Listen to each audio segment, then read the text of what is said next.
Useless old-timers like you are fired today. Haha, we don't need you. That's what the new branch manager said to me just a few days after she started at the bank where I'd been working for many years. I got it, smirking with a just you wait and see attitude as I left. The next day, a sudden account cancellation of 700 million took everyone by surprise. The bank was about to face a series of unexpected and unbelievable events, all starting from that cancellation. My name is Nancy Johnson, 55 years old. I've been working at this local bank since graduating from community college. I started in a clerical role and worked at the counter. Now I've stepped back to let the younger, adorable bank clerks handle the front desk. I only go to the counter when called upon by a customer. Otherwise, I stay behind the scenes, ready to support my colleagues whenever they need it. Watching them learn their trade and stand on their own feels like nurturing my own children. It's truly enjoyable. By the way, I've been married to my husband Bob for 32 years. He's 2 years older than I and works as an engineer at an electrical company. He's a straightforward guy who hates dishonesty. He's a great listener of my nonsense and a wonderful advisor, always giving me sound advice. We were blessed with 2 children, and now they are married and have moved out, so it's just me and Bob living a peaceful life. Recently, a new branch manager was assigned to our bank. Her name is Elizabeth Anderson, a relatively young woman just 40 years old. She's probably the youngest branch manager we've had in recent years. During her introduction at the morning meeting, she struck me as a strong-willed woman with a very direct manner of speaking. Now that I'm here, I'm going to revitalize this branch and achieve the highest performance nationwide. I need everyone's cooperation, so let's work hard together. She spoke with such clarity and confidence that I immediately knew she was the kind of person I usually find challenging to deal with. After the meeting, the assistant branch manager began showing Elizabeth around the bank and introducing her to the staff. After the morning meeting, we all started cleaning our respective areas of the bank, and I began wiping the windows in the waiting area. That's when Elizabeth and the assistant manager approached me. "Nancy, can I have a word?" "Sure, what's up?" I replied with a smile. "This is Elizabeth, our new branch manager. Elizabeth, this is Nancy Johnson, our most experienced staff member. She's been with us for about 35 years, so if you have any questions, she's the one to ask. She can solve just about anything." While the assistant manager was introducing me, Elizabeth looked me over as if evaluating my worth. "Pleased to meet you.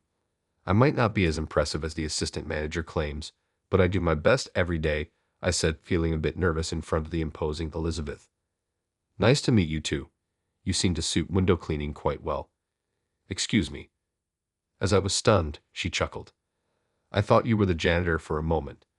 Well, if I have any questions, I'll be sure to ask you, Nancy. Let's move on." Sure," I replied. "Sorry, Nancy," he said, and the two went straight to the conference room. Never before had I been mocked like that upon first meeting someone. "How rude," I asked a young colleague cleaning up some scattered magazines nearby. "Hey, do I really look like a janitor?" "Of course not. You certainly have a mood of a dependable mother, but definitely have the presence of a veteran banker, Nancy. That new branch manager is off to a bad start on her first day." I wonder if that's a compliment or not. It's hard to tell, I thought to myself as I regretted asking the younger colleague for her opinion. But maybe it's not entirely wrong to say I'm motherly. I'd admit I can be a bit naggy. I do tend to fuss over the younger staff. Even after that, the assistant manager continued to show Elizabeth around. The break room was buzzing with rumors about her. Listening in, it seemed that nobody had a good impression of her, which wasn't surprising after seeing her attitude. But maybe she's as capable as she looks. Perhaps it takes someone as assertive as her to lead the branch to greater heights, as she said in the morning assembly. I decided not to jump to conclusions and to observe for a while. When I got home, I told Bob about Elizabeth, the new branch manager. He seemed displeased too and said, "Sounds like a nasty piece of work. You can't just run away from your job, so try to avoid her as much as possible." I resolved to stay away from Elizabeth as much as I could. The next day, after the morning assembly, the assistant manager announced he would be away on a business trip for 4 days and asked us to manage things in his absence. Elizabeth sat down heavily at the manager's desk and began reading the newspaper. Unexpectedly, she called me over. "I'm reading the newspaper here," she said. Wondering what she meant, I saw her sigh in exasperation. Oh, don't you get it? Could you make me some coffee? Oh, okay, sure. Just a moment. Surprised and astonished by her arrogance, I went to prepare her coffee. In the break room, I overheard another male colleague venting to a female colleague. He was upset because Elizabeth had criticized his performance from last month. Indeed, he had the worst contract last month, but normally that's not the case. It was just a coincidence this time. I was told that my performance was not good enough and that I need to work harder to achieve results. It was just bad luck that the deals I was working on last month were delayed and only came through this month. It's simply coincidental that the numbers didn't show up in last month's report. What's with that attitude? As soon as she arrived, I found myself in the break room just to make coffee for her, and I really felt like complaining. I consider myself a grown adult, so I didn't say anything, but I really wanted to shout, "What the hell is this? This branch manager." From then on, every morning, as soon as she started reading the newspaper, she would order me to bring her coffee. Then, the day before the assistant manager was due back from his trip, Elizabeth came over to me again while I was working. "Nancy, can I have a word?" "Yes, what is it? What exactly is your job here?" she'd asked me abruptly. I was puzzled but answered, "Currently, I mainly assist with the counter tasks of everyone." "Is that all?" "Well, no. I also clean inside the bank and check the parking lot. So you're not really doing any significant work, are you?" I was taken aback. "Well, maybe that's true. You see, I've decided to introduce cleaning robots in the bank. That means your job will be redundant, won't it?" she said with an insinuating tone. What exactly do you mean by that?" Elizabeth put pressure on me. "Supporting counter operations, which even a single employee can handle, right? You're just there to help them. That seems like a waste of payroll to me. So are you saying I should resign?" "Yes, there's no need to keep someone who can't do productive work, right?" I just looked at Elizabeth in silence. She looked down on me. "Don't you think the company needs young, promising talent? It's better to get rid of unproductive, salary-stealing old-timers early on." Elizabeth's exaggerated smile then leaned in close to me and whispered in a small voice, "Useless old-timers like you are fired today. We don't need you. Haha." After hearing this, I realized I had no reason to continue working here. "I got it. If you're firing me, I'll accept it." We both agreed that Elizabeth would dismiss me. "I have a lot of unused vacation days. How long should I keep coming in?" "Oh, is that so? Well, you don't need to come in tomorrow." "I got it. It's been a short time since we met, but thank you for everything," I replied, then quickly started packing up for my departure. Elizabeth seemed pleased with my resignation and briskly returned to her desk. While I felt the pang of regret for being outmaneuvered into resigning, there was also a sense of liberation. And if she thinks I'm incompetent, she's probably mistaken. Imagining what might happen next, I couldn't help but smirk.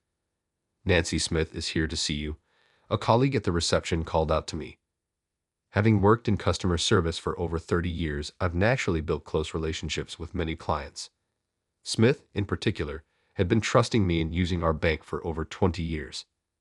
"Thank you, I'll be right there." This would be my last day to serve such clients. I wished I had more time to properly say goodbye. It was a great regret. Determined to serve my last client with all my heart, I headed to Smith's waiting seat. After finishing my duties for the last time, I bid farewell to my colleagues in the locker room. They were shocked by my sudden resignation and openly expressed their anger towards the manager. How much we rely on Nancy. That woman has no idea. Who are we going to turn to in difficult times now? Exactly, it's not just us. Many long-time customers depend on Nancy too, they said, their faces almost tearful. I'm concerned about the customers too. It's unfortunate that I have to leave without saying goodbye.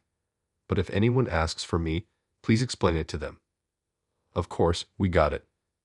Thank you. I'm sorry for the suddenness. If you ever need help, feel free to call me, I said, bidding farewell to the bank where I had worked for so many years.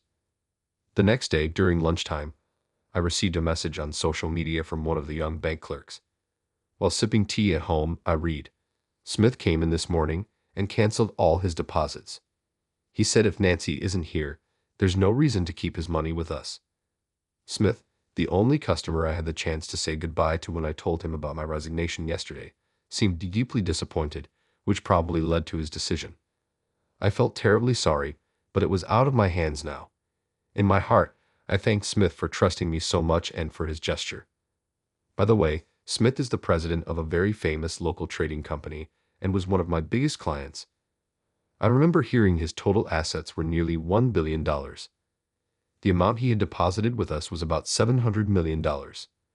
With such a large withdrawal, our branch must have suffered a significant blow.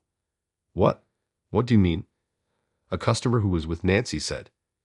If Nancy is no longer here, there's no point in keeping their account with our bank. So they canceled everything. What?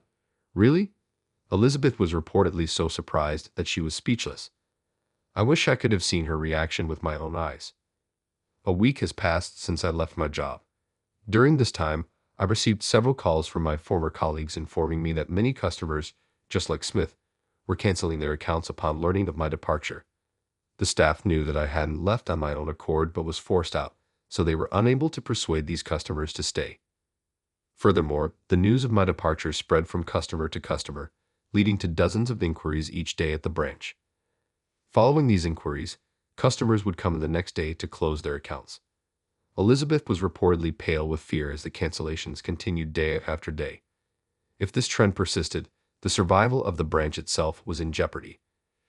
She was living in fear, wondering when the next account cancellation would occur. Then I heard that an investigation had been launched by the headquarters. In just over a week since my departure, the total amount of canceled accounts had exceeded $2 billion. The assistant manager was confronting Elizabeth daily, filled with anger and panic. Why did you arbitrarily decide to fire Nancy? With Nancy's experience, it's obvious she had long-standing relationships with our clients. How are you going to handle this situation? Then Michael, the division manager from the headquarters, came for the investigation. It's been a while, Branch Manager Anderson. You seem to be having a tough time since your assignment. What happened? Michael, the division manager, welcomed Elizabeth, who was completely taken aback. Welcome, she greeted him in a flustered voice. The employees were apparently struggling to hold back their laughter. I heard you recently let go of Nancy, who had been working here for many years. Were you unaware of her reputation? Nancy was highly regarded even at the headquarters. Elizabeth was visibly shocked to learn about Nancy's reputation and seemed amazed. But she seemed so unassuming, she said. Appearances don't matter, Michael replied. Nancy was diligent and attentive, managing many long-term clients. Nancy was trusted so much by the clients that they felt comfortable only with her. Didn't you know she was repeatedly recognized in company-wide meetings? What did you say? Elizabeth asked. During this exchange, Michael spoke up calmly. Elizabeth, this situation is a result of your unilateral decision. You must be prepared to take responsibility.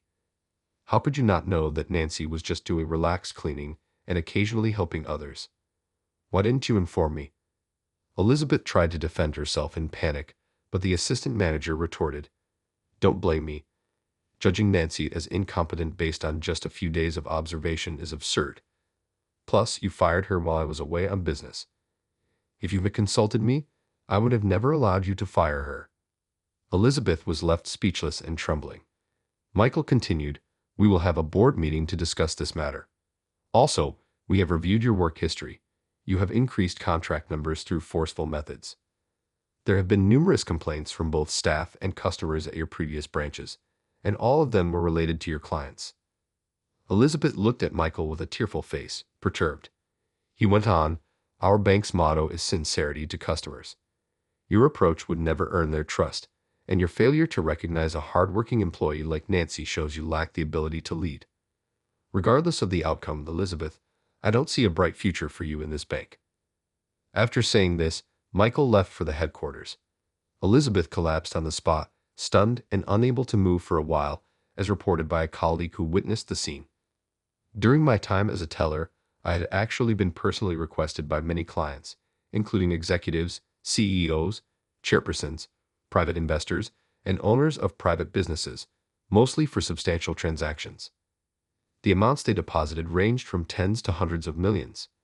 Not knowing this and firing me unilaterally meant losing the trust of these clients who have faith in me, leading them to surely transfer their accounts elsewhere. It was something that could have easily been foreseen, yet all because Elizabeth rashly deemed me incompetent. Following this, Elizabeth was relieved of her position as branch manager and sent to work in a remote branch doing the same teller work she had looked down upon. However, her attitude and mannerisms continued to alienate both staff and customers, leaving her counter mostly empty. There's even talk of her being moved to a contractual position.